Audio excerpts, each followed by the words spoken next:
বাবা কত মানুষের লাশ কাঁধে নিয়েছ, কত মানুষের গোসল নিজের হাতে দিয়েছ, কত মানুষের কবরের পার যাইয়া মিনহা খলাকনাকুম ওয়া ফিহা নুঈদুকুম ওয়া মিনহা নুখরিজুকুম তারাতান উখরা বলে মাটি দিয়েছো। একবার ভাবছেননি আমার লাশটাও তো কেউ না কেউ কাদের মধ্যে নিবে? কথা বলেন না ঠিক কিনা? আমার লাশটাও তো কাদের মধ্যে কেউ করে নিয়ে যাবে। জানাজার মাঠে গেলে দেখবেন মানুষ আপনারে বিদায় দেওয়ার জন্য পাগল পাগল হয়ে যায়। নাইরি নাইর হইল শেষ, এবার চলো নিজের দেশ। কবরটা কি নিজের দেশ না বাংলাদেশ? নিজের দেশ। এই দেশ সেই দেশ কাজ হবে না, আসল ঘরের নাম হলো কবর, ঠিক কিনা? নায়রি নায়র হইল শেষ, এবার চলো নিজের দেশ। তোমার জীবন খাঁচাই লেখা আছে, তোমার জীবন খাতাই লেখা স্বামীরা দেশ, এবার চলো নিজের দেশ। নায়রি নায়র হইল শেষ, এবার চলো নিজের দেশ। তোমার জীবন খাতায় লেখা আছে, তোমার হে স্বামীরা দেশ। বন্ধু একসাথে চলছে, সামনে একটা ড্রাইভিং করে, পিছনের লোকটা মাথা ফেটে গেছে, সামনের লোকটা মারা গেছে। একটা বার রাতে চিন্তা করে দেখেন, দোস্ত আমার সারা কই গেলি? তোর সারা দিয়ে ফোন ধরে না দিয়ে থাকতে পারছি না দোস্ত, বিকালবেলা তোরেলে না গুল্লি দিয়ে আমার হইছে না রে দোস্ত। ও বাবা আপনি কোথায় গেলেন? আপনি না আমাদের বাজার করে খাওয়ান, আমরা এখন কেডা খাওয়াইবো? বাবা আপনি কেমনে করছেন এতগুলো, আমরা তো কিছুই বুঝতেছি না।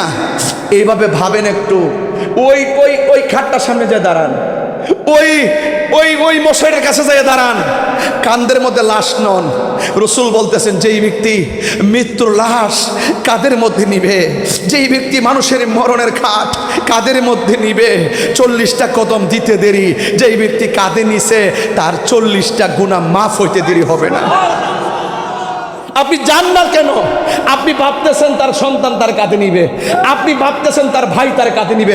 আরে হোক না কাঁধে নোক, বাপ তো বাপের লাশ তো সন্তানের কাঁধে উঠতেই পারে, ভাইয়ের লাশ তো ভাইয়ের কাঁধে উঠতে পারে।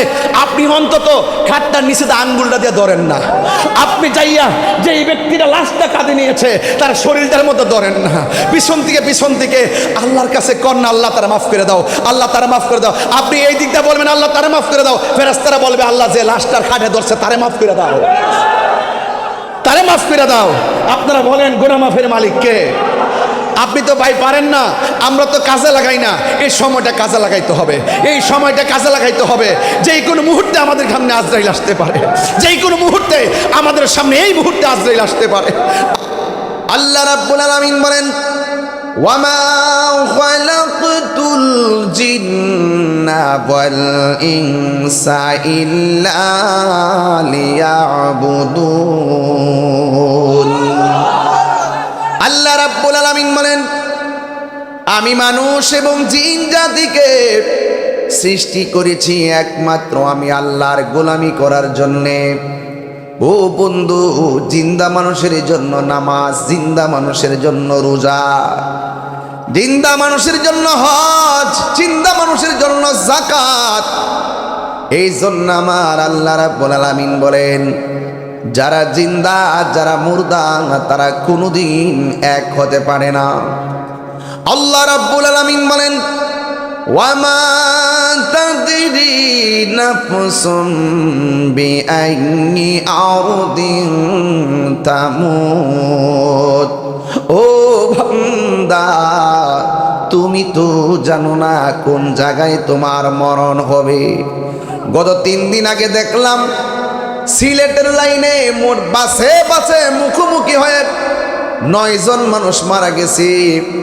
গতকাল হাজীগঞ্জে মাহফিল করতে গেলাম, বালুর ট্রাকে এবং বাসের সংঘর্ষ লেগে 15 লোক মারা গেছে।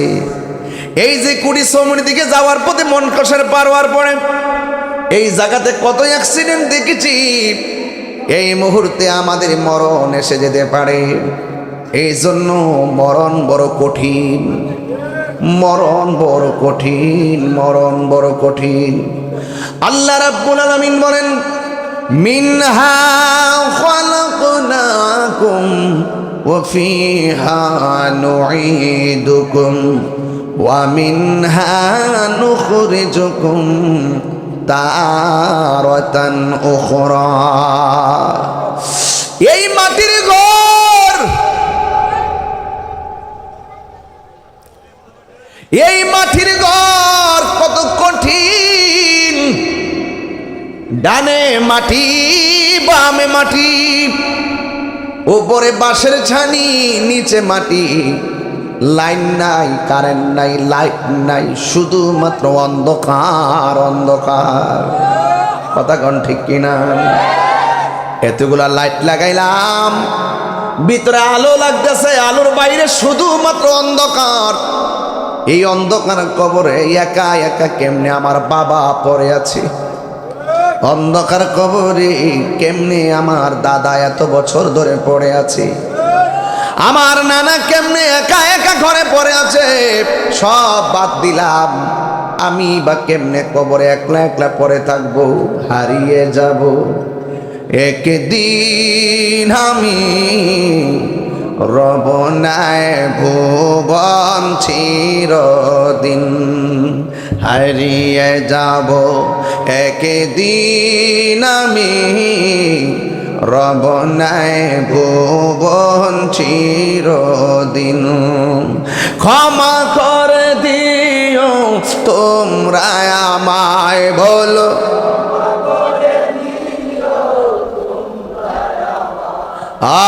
ভুল করে থাকি যদি কোনো দিন, হারিয়ে যাব।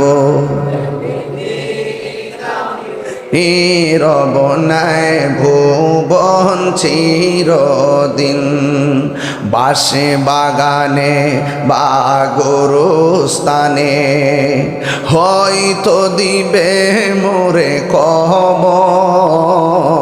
বাসে বাগানে বা গোরস্থানে হয়তো দিবে মোরে কবর।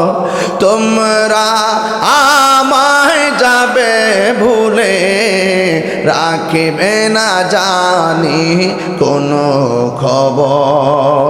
পড়বে কি মনে আমার কথা, ফেলবে কি অস্ত্র কোনো দিন, হারিয়ে যাব। রব নাই ভুবন চিরদিন, বলো হারিয়ে যাব। রব নাই ভুবন চিরদিন, ক্ষমা করে দিও তোমরা আমায়, বলো তোমরা আমায়। ভুল করে থাকি যদি কোনো দিন, হারিয়ে যাব। রব নাই ভুবন চিরদিন। একটা জবান বন্ধ রাখবেন না, মহব্বতে মায়ার সুরে বলু সুবহানাল্লাহ। হাই রে ও জাজিয়ার বাবা, ও কসবার বাবা, কত মানুষের লাশ কাঁধে নিয়েছ, কত মানুষের গোসল নিজের হাতে দিয়েছ, কত মানুষের কবরের পার যাইয়া মিনহা খালাকনাকুম ওয়া ফিহা নুঈদুকুম ওয়া মিনহা নুখরিজুকুম তারাতান উখরা বলে মাটি দিয়েছ। একবার ভাবছেননি আমার লাশটাও তো কেউ না কেউ কাদের মধ্যে নিবে? কথা বলেন না ঠিক কিনা? আমার লাশটাও তো কাঁধের মধ্যে কেউ করে নিয়ে যাবে। জানাজার মাঠে গেলে দেখবেন মানুষ আপনারে বিদায় দেওয়ার জন্য পাগল পাগল হয়ে যাবে। এই জন্য বন্ধু, মরণ বড় কঠিন। মসজিদের বারান্দায় গেলে যে খাট দেখা যায়, এই খাটটা তোমার পালকি। জোরে কোন ঠিক কিনা? এ বন্ধু, আমার নবী আপনার নবী রাহমাতুল লিল আলামিন বলেন, মানুষের সামনে যখন আজরাইল এসে দাঁড়িয়ে যায়, মানুষ মায়ের কথা বলে যায়, বাবার কথা বলে যায়, দাদার কথা বলে যায়, দুনিয়ার ব্যবসার কথা বলে যায়, বিদেশের কথা বলে যায়, ওই বড় বিল্ডিং বানানোর কথা বলে যায়, শুধুমাত্র সামনে আজরাইল। আজরাইলে দেখা মাত্র রগগুলা ছিঁড়ে যাবে। এই ওয়াজগুলো জীবনে কত করছি রে বাবা, এরপরেও তো আমাদের মাঝে হেদায়েতের আলোক বর্তিকা হয় না। তবে একটা কথা মনে রাখবেন, ইদানিং স্ট্রোকের পরিমাণ বেড়ে গেছে, ইদানিং অ্যাক্সিডেন্টের পরিমাণ বেড়ে গেছে। ছোট ছোট পোলাপান স্ট্রোক করে মারা যায়, লিচু খাইতে যাইয়া গলার মধ্যে বিচি লাইগা মারা যায়, পানির মধ্যে জোড়াই জোড়াই মারা যায়। এই জন্য বাবার আগে সন্তান মারা যায়, সন্তানের আগে বাবা মারা যায়। জবান খুলে বলেন, হায়াতের মালিক কে? এই আওয়াজে মানি না, জবান খুলে বলো, হায়াতের মালিক কে? আল্লাহ যদি আমরা ইচ্ছা করে জুমার দিন মরণ দিতে পারে কি পারে না? আল্লাহ যদি আমরা ইচ্ছা করে ওই রমজান মাসে মরণ দিতে পারি কি পারে না? এই জন্য আল্লাহর কাছে সব সময় জান্নাতুল ফেরদাউস চাইবেন, সব সময় জান্নাতুল ফেরদাউস চাইবেন। আল্লাহ আমরা জান্নাতুল ফেরদাউস দিও। চাওয়ার সময় বড়টা চাইবেন, বলুন দেওয়ার মালিক কেডারি? এই জন্য আমার নবী আপনার নবী বলেন, আজরাইলে যখন সামনে দাঁড়ায়া যাবে, তখন পাশে আপনজন বসে থাকবে। ওই মানুষটা ঘরের কেউ কষ্টের যন্ত্রণার ভাগ নিবে না রে। আমার নবী আপনার নবী বলেন, রুহু নেওয়ার সময় তো কষ্ট হবেই, কিন্তু রুহুটা নেওয়ার আগে একটা সাকরাতুল মউত আছে। আজরাইল তোমার ধাও মারতে মারতে মারতে মারতে কোন জায়গায় নিব জানোনি? যেই জায়গায় তোমার মরণ লেখা আছে, যেই জায়গায় আপনার মরণ লেখা আছে, ওই জায়গার মধ্যে ধাও মারবে। ওই মুহূর্তে মানুষের গলাটা শুকায়া যাবে। আল্লাহ, এত বিকট আজরাইল মাঠের মধ্যে মাইকিং করে দিবি। কেউ আবার কবর কুড়ার জন্য চলে গেছে। এমন একটা আনুষ্ঠানিকতা আমাদের সামনে অপেক্ষা করতেছে। এটাই হলো আসল নায়রের আনুষ্ঠানিকতা। কথা বলেন ঠিক কিনা? নায়রি নায়র হইল শেষ, এবার চলো নিজের দেশ। কবরটা কি নিজের দেশ না বাংলাদেশ? নিজের দেশ। এই দেশ সেই দেশ কাজ হবে না। আসল ঘরের নাম হলো কবর, ঠিক কিনা? নায়রি নায়র হইল শেষ, এবার চলো নিজের দেশ। তোমার জীবন খাতায় লেখা আছে, তোমার জীবন খাতায় লেখা স্বামীরা দেশ, এবার চলো নিজের দেশ। নায়রি নায়র হইল শেষ, এবার চলো নিজের দেশ। তোমার জীবন খাতায় লেখা আছে, তোমার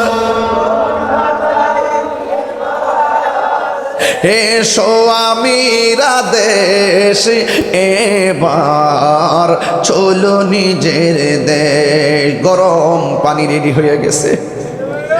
ও বাইরে, মনটা যদি শক্ত হয়, মন যদি শক্ত হয়, কদর রাতে দোয়া করলে চোখে পানি আসে না।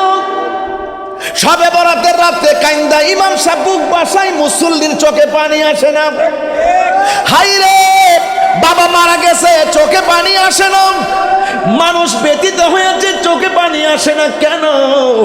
দিলটাকে যদি নরম করতে চান, জাজিয়ারা কুটি চৌমুনিতে কেউ যদি মারা যায়, যখন চতুর্দিকে কাপড়টা টানাইয়া মশারি টানাইয়া যখন গোসলটা দিব, ওই গোসলটা মাঝে মাঝে গিয়া দেখবেন, ও বাবা, ছেলে তোমার নাম কি বাবা? হ্যাঁ, আলাউদ্দিন, কথা বলে গেলাম। ওই আলাউদ্দিন এখন বাসের মধ্যে ধাক্কা দিয়া বসে আছে, নাজমুল ভাইয়ের চেয়ারের মধ্যে ধাক্কা দিয়া বসে আছে। মসজিদের চেয়ার, সভাপতি, সেক্রেটারি ধাক্কা মেরে বসে আছে। মারা যাওয়ার পরে একটু গোসলখানায় যাবেন, যাইয়া বলবেন, আলাউদ্দিন, ও নাজমুল সাহেব, দেখছি হাত লড়াইছেন এতদিন। ও তাহিরি, জীবন থাকার সময় এতভাবে হাত লড়াইছ, আমি মারা গেলে গোসলখানায় গিয়া দেখবেন আমার হাত লড়ে না। তিনবার কোন আল্লাহ,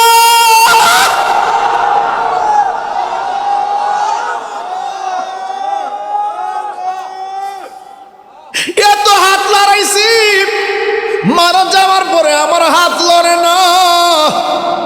গোসলখানায় যাওয়ার পরে আমাকে গোসল দিব, ডান কাত থেকে বাম কাতে নে, আমার শরীর লড়ে না, চোখ খুলে না, কানের ভিতরে তুলা দেয়, পানি যেন না ঢুকে। মনে মনে বলবেন, তাহিরি হুজুর, একটু কথা কন না, কিন্তু জবান দিয়া কথা আসে না। মৃত্যুর পরে গোসলখানায় যাওয়ার পরে যখন তাকাইবেন, তখন বুঝবেন মানুষ কত অসহায়। হাত রাইকাও লড়ে না, পা থইয়াও চলে না, চোখ থাইকাও দেখে না, জবান থাইকাও কথা বলতে পারে না। মানুষ কত অসহায়। গোসলখানায় গেলে বুঝবেন, উজু করাই দেয়, খিলাল করাইয়া দেয়, মানুষটারে সুন্দর করে কসকস, এক বাবা, এক এই ইস, হাই রে, কি আমি চোখের মধ্যে কবরটা বাসায় ওয়াজ করতেছি, চোখের ভিতরে মশারিটা ভাষায় ওয়াজ করতেছি, মনে হয় যেন এই মাহফিলটা আমার শেষ মাহফিল, খুব ক্লান্ত, চিল্লাইতে পারি না। এরপর আল্লাহর জন্য জীবন কুরবানি দিতে রাজি আছি। এরপর বলতেছি, শুনে যান, ও যুবক, গোসলখানায় যাওয়ার পরে মশারি টানাই কি টানাই না? মসজিদের পালকিটা আসে কি আসে না? আহা, গোসল দেওয়ার পরে কাপড়টা সুন্দর করে পরাইব, মাঝে মাঝে গোসল দিতে যাবেন, যাওয়ার পরে গোসলখানায় যাইয়া মানুষের গোসলের পানিটা আলগায় দিবেন, গোসলখানায় যাইয়া শরীক হবেন। আমার নবী, আপনার নবী বলেন, যারা লাশের গায়ে কাফন পরায় দেয়, যারা কবরের মধ্যে লাশটারে শোয়া দেয়, আমার আল্লাহ রাব্বুল আলামিন তার জন্য জান্নাতি জামা রেডি করে রাখে। অনেকে নামতে চায় না, অনেকে গোসলখানা যায় না ভাই, অনেকে ভয় পায়। মুসলমানের ঘরে জন্ম নিয়েছি, আজকে গোসলখানায় গেলে কেমনে মুসলমানদের মৃত্যুর পরে গোসলটা করায়, যদি জিজ্ঞাসা করি 99% গোসলটা কেমনে করা সেটাই বলতে পারবেন। কপাল খারাপ, কপাল খারাপ, আমাদের নসিব খারাপ। আমরা মুসলমান হয়েছি, আইডেন্টিফাই করতে পারি না আমরা কত শ্রেষ্ঠ জাতি। আমরা ইসলাম পেয়েছি, আইডেন্টিফাই করতে পারি না ইসলাম কত দামি জিনিস। আমরা হলি কোরআন পেয়েছি, আইডেন্টিফাই করতে পারি না কোরআন কত নিয়ামত। আমরা এমন রাসূল পেয়েছি যিনি সর্বশ্রেষ্ঠ রাসূল, সবচেয়ে আউলা ওয়া আলা। हमारा नबी आसमान ही पर सब नबी रह गए, आसमान पे पहुंचा हमारा नबी। आइडेंटिफाई करते पारी ना, আমরা দুর্ভাগা, দুর্ভাগা, দুর্ভাগা।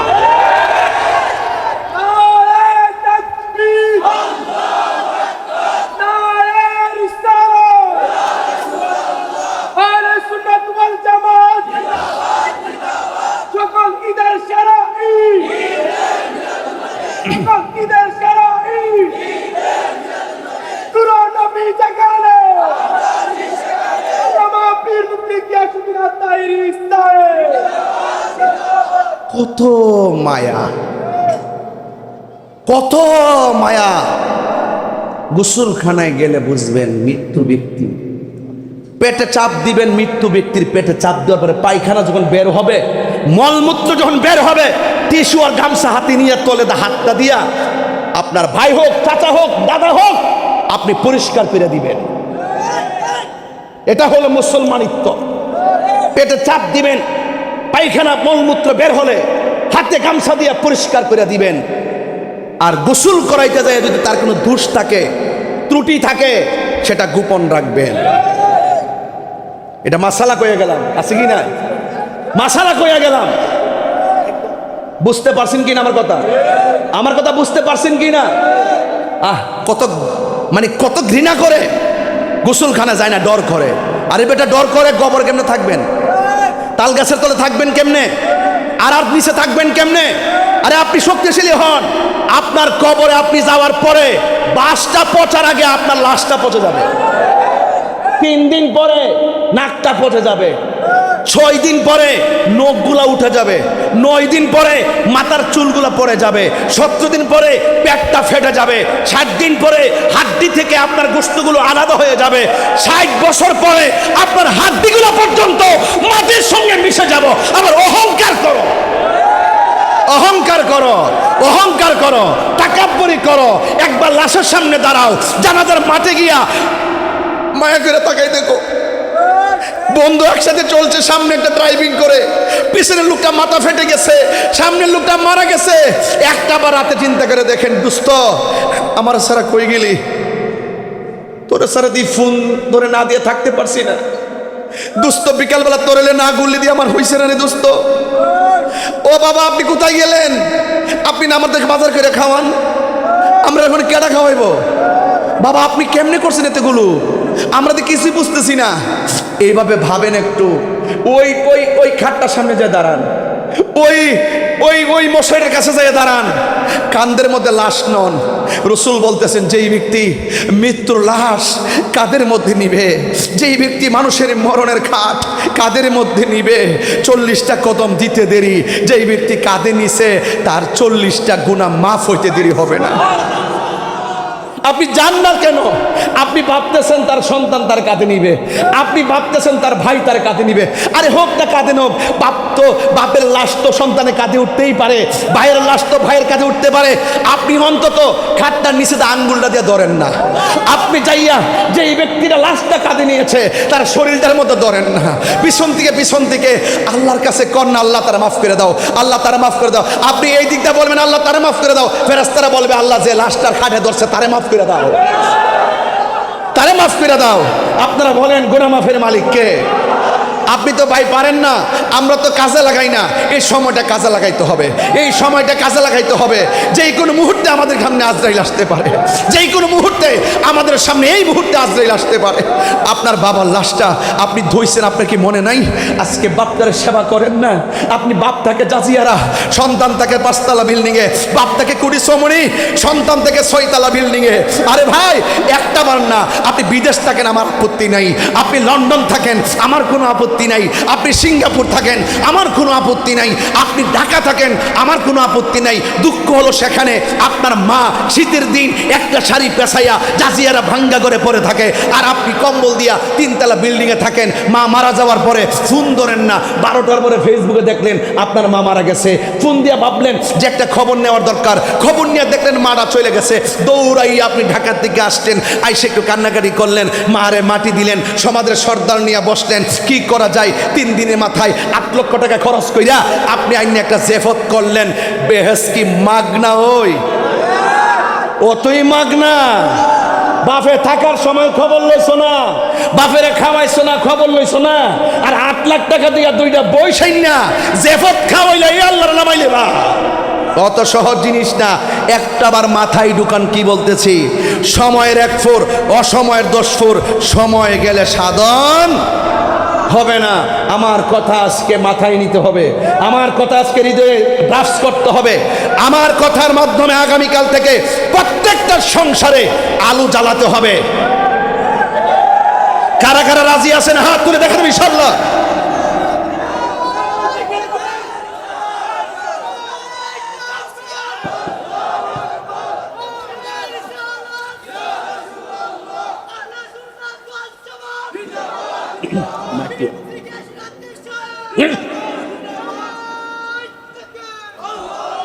ভাই জাজিয়ার মানুষ, কুডি সমনির মানুষ, খারার মানুষ, আপনারা কি আমার প্রতি রাগ করতেছেন? আপনার বিবেক কি বলে? আপনার বিবেক কি বলে? আপনি সারা জীবন মানুষের খবর নিবেন না, আর মা বাবার খবর নিবেন না। মা বাবা মারা যাওয়ার পরে আইসা একটা খতম করে নেবেন, জেফত করে সারা দেশ খাওয়াইলেছেন, মনে করছেন যে একবার আল্লাহরে মনের করে লই পড়ছেন। অত সোজা না, অত সোজা না। আমি আগেই বলছি, যা করতে হবে জিন্দা থাকা অবস্থায় করতে হবে। কথাটা বলছিলাম নি শুরুতে, যা করবেন জিন্দা থাকা অবস্থায় করতে হবে। মারা যাওয়ার পরে কবর পরে দাঁড়ায় দাঁড়ায় কেবেন, আল্লাহ ভুল করছি, মাফ করে দাও। আরে বেটা, তোর মা যদি কষ্ট হয়ে মারা যায়, মনে রাখলি জীবন বরবাদ। কথা কি সঠিক? ফাঁকে ফাঁকে মুরব্বী আব্বারা বইয়া রয়েছে, মাঝে মাঝে আপনার চাচা হোক, প্রতিবেশী হোক, মুরব্বী হিসেবে তার দেখতে সালাম করবেন, সবার আগে সালামটা দিবেন। কথা বলেন ঠিক কিনা? এই জন্য বলছি, ওই গোসলখানার কথা বলছিলাম, কত সুন্দর করে মায়া করে গোসলটা দেয়, ঠিক না? চোখের মধ্যে সুরমা লাগা দেয় না, হাতর লোবানটা দেয় না, জিয়া সুন্দর করে কাঁধে করে লইয়া যায় না। আয় হায়, নিয়ে নিতে নিতে নিতে নিতে আমার রসুল বলতেছেন, ওই মুহূর্তে ফেরেশতারা মাইয়াতকে জিজ্ঞেস করে, কিরে তোর আপন কেডা? যে চারজন আমার কান্দে লইছে, এই চারজনে আপন। বাস কপাল গেছে। আর যদি ইমানদার হন, জিগাইব তোর আপন কেডা? কইব যে আমার আপন যিনি সোনার মদিনা। সুবহানাল্লাহ। নবী কবরের শরীর মুবারকে আসার ক্ষমতা আছে না নাই? কার কার এই আকীদা সঠিক হাত তোলেন, দেখেন ইনশাআল্লাহ। নারে তাকবীর।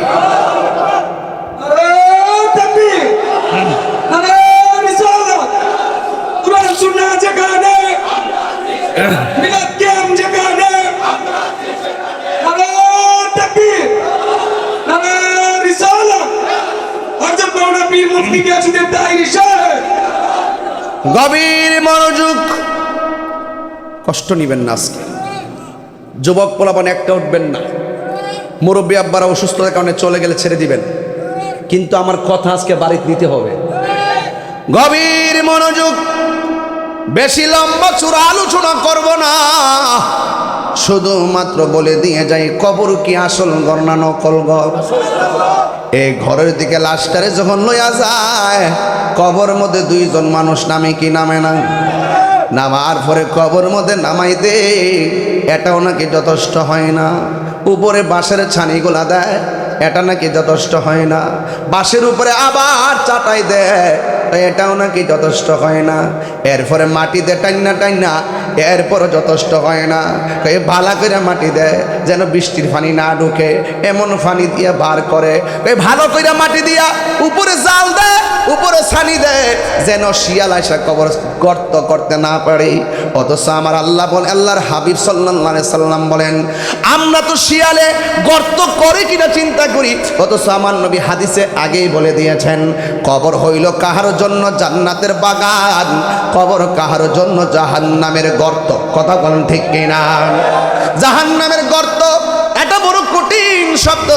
আমার নবী, আপনার নবী বলেন, বেনামাজি হইয়া যারা কবরের মধ্যে যাবে, তাদের জন্য তিনটা শাস্তি আছে। বেনামাজি হইয়া যারা কবরের মধ্যে যাবে, তাদের জন্য কবরে তিনটা শাস্তি আছে। এখন বলেন তাহিরি হুজুর, তিনটা শাস্তি কি আছে গো? ওই মুহূর্তে আমার নবী, আপনার নবী বলেন, বেনামাজির জন্য কবরে তিনটা শাস্তির ভিতরে 1 নম্বর শাস্তি হলো, জাজিয়ারা গ্রামে যদি কাউকে কবর দেওয়া হয় আর লোকটা যদি বেনামাজি হয়, ওই মুহূর্তে কবরের ডান পাশের মাটি পৃথিবীর এক প্রান্তে চলে যাবে, বাম পাশের মাটি পৃথিবীর আর এক প্রান্তে চলে যাবে। আমার নবী, আপনার নবী বলেন, ওই দুই পাশের মাটি যাহিয়া এমন ভাবে তার চাপা মারবে গো। আমার নবী, আপনার নবী কয়, উম্মত ও উম্মত, কবরে যাওয়ার পরে দুই পাশের মাটি যখন চাপা মারবে, কবরের মানুষটা এত জোরে একটা চিৎকার মারবো, দুনিয়ার পশু পাখিরা কান্নার আওয়াজ শুনবে কিন্তু মানুষ শুনতে পারবে না। আমার নবী বলেন, মানুষ যদি কবরের কান্নার আওয়াজ শুনতো, কানের পর্দা ফেটে মারা যাইতো। এমন ভাবে একটা চিৎকার মারবে। কেমনে মারবে জানেননি? বাঁচাও বাঁচাও বাঁচাও আল্লাহ। আগে যদি জানতাম বেনামাজি হইয়া কবরে আসলে এমন শাস্তি হবে, কোনদিন নামাজ আমরা ছাড়তাম না। ও আল্লাহ, আগে যদি জানতাম বেনামাজি হইয়া কবরে আসলে কবরের মাটি এমন ভাবে চাপা মাইরা ডান পাশের হাঁটটি বাম পাশে নিয়ে যাবে, বাম পাশের হাঁটটি ডান পাশে নিয়ে যাবে, একদম গোড়া বানাইয়া ফেলবে, কোনদিন আমরা নামাজ ছাড়তাম না। ও আল্লাহ, আর একবার দুনিয়াতে পাঠাও, ওয়াদা করলাম নামাজ ছাড়বো না। আল্লাহ বলে, না না, কাইফা তাকফুরুনা বিল্লাহি ওয়া কুনতুম আমওয়াতান ফাআহইয়াকুম সুম্মা ইউমীতুকুম সুম্মা ইউহয়িকুম সুম্মা ইলাইহি তুরজাউন। না না না, জীবন দেওয়ার পরে আমি মরণ দিছি, মরণ দেওয়ার পরে আবার জীবন দিছি। এর মানে এই নয় যে তুমি দুনিয়ার মাঠে যাইবা, এখানে যাওয়ার সুযোগ নাই। তোমাকে একটা মাঠে নিয়ে যাবো, ওই মাঠের নাম হইল হাসরের ময়দান। ওই ময়দানটা সহজ না কঠিন? বাবা বাবা, গায়ের মধ্যে কাপড় থাকবে না, উলঙ্গ অবস্থায় থাকবে, উলঙ্গ অবস্থায়, উলঙ্গ অবস্থায়। আয়েশা সিদ্দিকা রাদিয়াল্লাহু তাআলা আনহা বলেন, ইয়া রাসূলুল্লাহ, উলঙ্গ অবস্থায় মাটি উঠলে কেমন লজ্জার মাঠ হয়ে গেল না? রাসূল বলেন, আয়েশা রে, এই মাঠটা এমন মাঠ হবে, নিচে থাকবে তামার মাটি আর সাদা পুরা মাটি, মাথার উপরে থাকবে 8 বিঘা উপরে থাকবে সূর্য। এমন ভাবে চাপ দিব, সুরমার কাঠিটা যত বড়, সুরমা আছে না, তুমি তো সুরমা দাও, আমিও দেই, এই সুরমার কাঠিটা যত বড়, মাথার এতটুকু উপরে থাকবে। এই দুনিয়ার সূর্য কত উপরে, এ আবার কিঞ্চিত পাওয়ার, কিন্তু ওই সূর্যের ওই যে 12টা মুখ নিয়া মাথার উপরে যখন আপনার তাপটা দিবে, মাথার মগজগুলা চিটটা বেরিয়ে যাবে। বাতের মার যেমন করে টকবক করে, মাথার যে মগজগুলো, এই মগজগুলো এমনভাবে ছিটে ছিটে পড়বে। আল্লাহর হাবিব বলেন, আয়েশা, এই মাঠ সাধারণ না, মানুষ কবর থেকে উঠবে, গাঁটটা বাঁকা করে ওঠানো হবে, এমন জায়গাতে সূর্য তাপ দিবে, মাথার খুলিটা ফেটে আলগা হয়ে যাবে। মাথার ভিতরের যেই মগজগুলো আছে, এই মগজগুলো ছিটে ছিটে পড়বে। আয়েশা রে, সন্তান মা সামনে দিয়ে যাবে, সন্তান মাকে চিনবে না, সন্তান বাবার সামনে দিয়ে যাবে, বাবার সন্তানকে চিনবে না। সবার জবানের ভিতরে শুধু একটা স্লোগান, ইয়া নাফসি ইয়া নাফসি বলে বলে শুধুমাত্র কান্না করবে। একদিন নয়, 2 দিন নয়, 50,000 বছর পার হয়ে যাবে। মানুষ বলবে, আল্লাহ ওইলে দুজকে দাও, আর না হয় বেহেশতে দাও, হিসাবটা শুরু করো। মামলা জুল্লা থাকলে আসামির বড় কষ্ট লাগে, ওইটা একটা রায় দিয়া দাও, একটা ফিনিশিং হয়ে যাক, ইয়েস অর নো, টয়লে যাবজ্জীবন নাইলে বাড়ি, একটা করো। জুল্লা থাকা 20 বছর 30 বছর জুল্লা থাকে, এটা অতিষ্ঠ লাগে।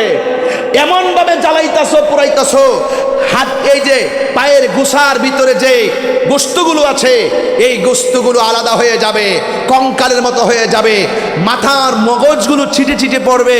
তখন ওই মুহূর্তে আদম আলাইহিস সালাম কথা বলতে পারবে না, ইব্রাহিম নবী কথা বলতে পারবে না, জাকারিয়া নবী কথা বলতে পারবে না, ইউসুফ নবী কথা বলতে পারবে না। যার একমাত্র একটা কথার দ্বারা হাসরের ময়দানের বিচারটা শুরু হবে, তিনি হলেন রাহমাতুল লিল আলামিন। আরো বড় করে বলেন না সুবহানাল্লাহ, কন্যা গেলে আরো বড় করে কন্যা সুবহানাল্লাহ। 50,000 বছর দাঁড়ায় রয়েছেন, নবী ডাক দিয়ে, আল্লাহ বিচারটা শুরু করো। আমার নবীর কথার দ্বারা বিচার শুরু হবে। জোরে কন্যা সুবহানাল্লাহ, কন্যা গেলে তোর নবীর সম্মান বাড়াইছে কে? আরো বড় করে বলেন, বাড়াইছে কে? তো এই নবী আমাদের জন্য কবরে থাকার ক্ষমতা আছে না নাই? হাসরের ময়দানে নবী আমাদের পক্ষে কথা বলার দরকার আছে না নাই? নবীজিকে কথা বলার ক্ষমতা দিয়েছেন কে? আমি আপনাদের কাছে খেদমতে বলতে চাই, এই দিন না আরো দিন, সময় কিন্তু সামনে রয়ে গেছে। হাসরের মাঠটা যেদিন কায়েম হবে, বিশ্বাস করেন কিনা আমি জানি না, হাসরের মাঠটা যেদিন কায়েম হবে, বিশ্বাস করেন কিনা আমি জানি না, হাসরের মাঠ যখন কায়েম হবে, এক শ্রেণী মানুষের পেট থাকবে গড়ের মতো। পেট থাকবে কিসের মতো? গড়ের মতন পেট থাকবে, বড় বড়, 1 ইঞ্চি লড়তারতো না, শুধুমাত্র চোখের পানি ফালায় কাঁদব, আর গলার আওয়াজ হবে এরকম, হা হা, মানে বাঁচাও, মানে এমন একটা কর্কশ আওয়াজ হবে, কান্নার মধ্যে কোনো মায়া নাই, বিকট আওয়াজ, 1 ইঞ্চি লড়তারে না, কারণ গড়টা হলো কাল বুয়ুতিন, ওই ঘরের তুলি যেমন এরকম থাকে না, পেটটা হবে এইরকম উষা হয়ে হারিয়ে থেকে বেফতার মধ্যে হারিয়ে থাকবো, আর ভিতরে ভেড়ের ভিতরে সাপে সুবুল মারবো, জাহান্নামীরা পর্যন্ত বলবে, আল্লাহ এই বেফতারটার এখান থেকে দূরে নাও, এর সিল্লিরা ভাল লাগতেছে না। নবীরে জিজ্ঞাসা করি, নবী গো পেটটা বড় থাকবো, সাপে তারে কামড়াইব, ইডি কেডা? কয় ইডি হলো সুৎখুর।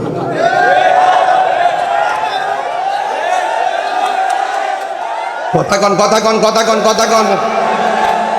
এই দিন না আরো দিন, গামলা বইরা খাইবা, গামলা বইরা। এই বড়ার হিসাব আছে না নাই?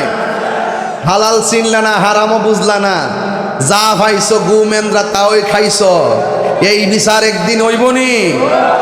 কিরে বাবা, ওই বাবা, কেউ মোবাইল, ওই বাবা কই যায়? ও আচ্ছা, বন আস্তে আস্তে, বন বন কইছি মুরব্বী গেলে সাইরা দিয়েন, ফুলা ফান্ডি দইরে রাখেন, কেন আজকে ফুলা ফান্ডির একটা জিকির দি তুই বামা। বহুদিন পরে আইছি, বহুদিন পরে আইছি, কসবা থানার ভিতরে বহুদিন পরে আইছি। ওই দিন একটা মাহফিল ঠেল্লা ঠেল্লা কইতে গেছি, আজকের মাহফিলটা স্বাধীন লাগতেছে আমার কাছে। কথা কোন ঠিক না বেঠে? রাজি আসিনি সবাই ইনশাল্লাহ? তবে সুৎকুরে একটু কয়ালই, আপনারা কি আমার প্রতি রাগ করতেছেন নাকি? তা হ্যাঁ চলতে হাবিব কি থাকো? আচ্ছা তাহলে দেয়া যায়।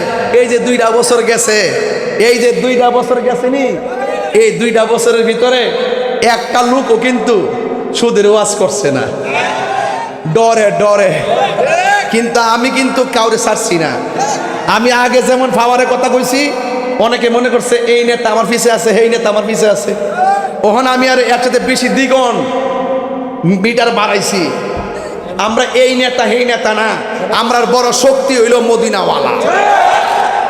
বেটা এই দেশে একমাত্র শান্তিপ্রিয় দল আহলে সুন্নাত ওয়াল জামাত। আমরা সেই জন্য মুনাফিক ছিলাম না, আজকেও মুনাফিক না, কালকেও মুনাফিক হব না। তাহলে আপনারা আওয়াজ করে বলুন, সুদ কি হালাল না হারাম? এই সুদের কারণে জাজিয়ারা গরিব আরো গরিব হইতাছে। এই সুদ চলতে চলতে এমন ফাওয়ার হইছে, বেড়া সুদ খাইতে খাইতে এখন খবর নিয়ে দেখি বেরিয়ে তো সুদ খা। আমি কি করে সাইলাতে মনে কিতা খালি কানলা মাছ খাওয়াইলি মনে করছে আমি দোয়া করলাম, কতই সোজা। আমি তানো নাই। সুদ খাওয়া সব সময় কি বলেন? সুদ খাওয়া সব সময় কি? আপনারা কি আমার আর 15টা মিনিট সময় দিবেন ইনশাল্লাহ? মানে কষ্ট হইতো না তো ইনশাল্লাহ? কারণ আমি আপনারা কষ্ট দিতাম না। আমি আবার আমার সামনে অনুষ্ঠান আছে, একটা গরু কিন্তু পাঠাইছি মনে ইয়ার, ওই আইসে আইসে আইসে ওই বাড়িতে অনুষ্ঠানের লেগে আর কি। ওই যে আবার এটা আবার তোমার ইউটিউবে ছেড়ে দিও না, দিলে আবার বাড়িতে আইলে সবার হইতো না। মিনিমাম 100 গরু দরকার, ঠিক না বেটে? আবার জ্বালা ঠিক না। এই সুদ খাওয়া পেটটা কি ছোট না বড়?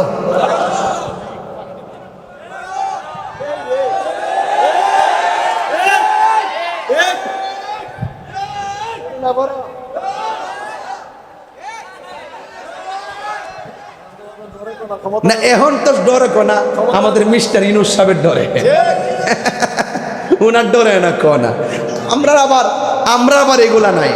আমরা কোনো ব্যক্তি দলিল না, কেডা রাগ করবো কেডা গুসা করবো এইগুলোর শোনার টাইম নাই।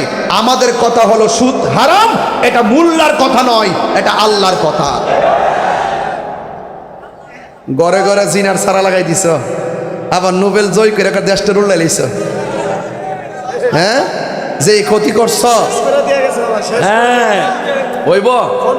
হ্যাঁ হাসি দেখি মধু সুদ খাওয়া হারাম, কথা বলেন ঠিক কিনা? আল্লাহ আমরা রে সুদ থেকে বাঁচাই রেখেন, সুদ থেকে বাঁচবার লেগে দোয়াই নজ করতেছি।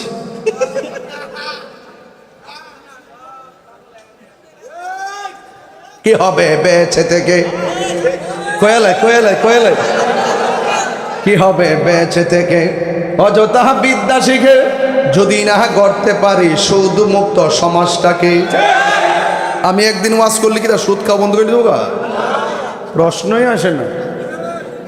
যে ভেবে লাগাইতে রাখছে এখান থেকে উদ্ধার হওয়া সম্ভব না। এরপর আমি কইয়া দিয়া যায় আজকে থেকে যা খাইছেন খাইছেন, আজকে কোরআন শরীফটা সামনে আছে, যা খাইছেন খাইছেন, ওয়াদা করেন আমরা আর সুদ খাবো, ঘুষ খাবো। মনে করেন কালকে আপনি তো খাইলে চিন্তা করবেন, অনেক খাইয়েছেন তো সব থেকে গেছে গো, ওখানে কি আর কালকার থেকে এটা বন্ধ করে লাইন। কি হবে বেঁচে থেকে, একটু একটু বিদ্যে, কি হবে বেঁচে থেকে অযথা বিদ্যা শিখে যদি না গড়তে পারি সুদ মুক্ত সমাজটাকে। আমার ফুলাফান্ডি করি, ফুলাফান্ডি আপনারা কি তা এমনি কইতারেন না, এমনি এমনি কইতারেন না, আপনারা এমন ভাবে কইবেন যেন সুদ করে সাফারা বরাবর পড়তেছে। কি আজকে দেখতেছি বুড়া বেড়াইদের জোর বেশি, ফুলা ভান্ডি বুঝতেছে রেখেছিল। কি হবে বেঁচে থেকে অযথা বিদ্যা শিখে যদি না গড়তে পারি সুদ মুক্ত সমাজটাকে। কার সাফারাত, কার সাফারাত?